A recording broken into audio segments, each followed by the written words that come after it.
Hi again. This is Gary. This is the second video number two. We just got done defining culture. What I wanted to do now is break down culture into two kind of categories: material and non-material culture. Material culture is all of the tangible stuff that we create in our society. And so this is all the stuff that you are that you deal with. You know, your technology, your clothing, basically what we call artifacts. Usually, when we think of the term artifact, we think of archaeologists digging up like an old clay pot or something like that, or arrowheads. But actually, the term artifact refers to the idea that of anything that is made by humans, anything that's not naturally occurring. So everything that is an artifact, anything that is created by people, is a part of material culture. We think of our technology, our clothing, our homes, our cars, everything that we create. And these are all part of material culture, and they're not just things in a world of dead things. These are things that we imbue with meaning, symbolic meaning. So that's why they're part of culture. Also, there's non-material culture, and this is sort of all the other stuff, the stuff that's intangible, the intangible world of ideas.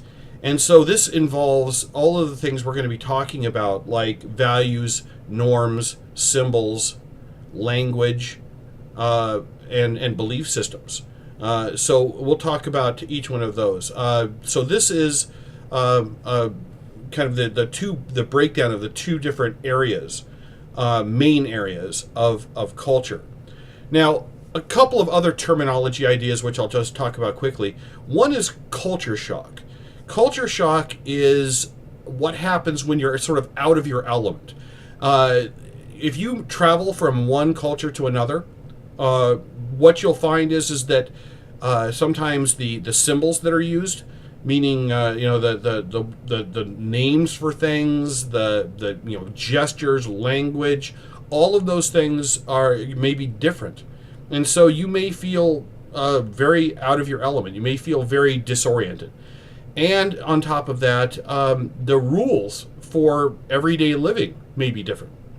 So, but that doesn't necessarily have to be if you move from one culture to another. Sometimes even within the same culture, you can find, especially in a very diverse culture like ours, you could, if you were in a small town, if you grew up in a small town in Iowa, and you've never been anywhere else, if you go from rural Iowa to the deep south, or to the East Coast or the West Coast, you're going to find that things are different, that the way people do things may be different, and the way that they talk may be different, and the way that the kind of the rules for engagement may be different. I remember when I moved from Denver to here, I thought it was very strange. I'd walk down the street and people would smile and say hi to me, and I was like, what the hell? Do I even know these people? Why are they saying hi to me? And of course that was just a thing. It's an Iowa thing, being nice and being polite and saying hi to people you don't even know.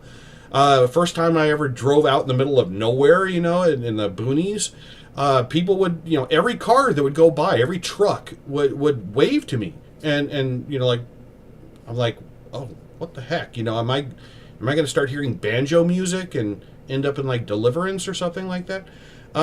So I got used to that. I realized that that I had to get used to a kind of a different way of doing things in Iowa than how we did things in a much larger city.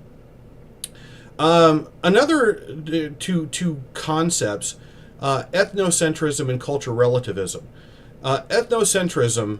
For those of you who took psychology, you probably talked about egocentrism, right? The egocentrism is for example, people that have narcissistic personality disorder, where they're really self-focused, right? They're really all about them, and to the point where it's a mental illness.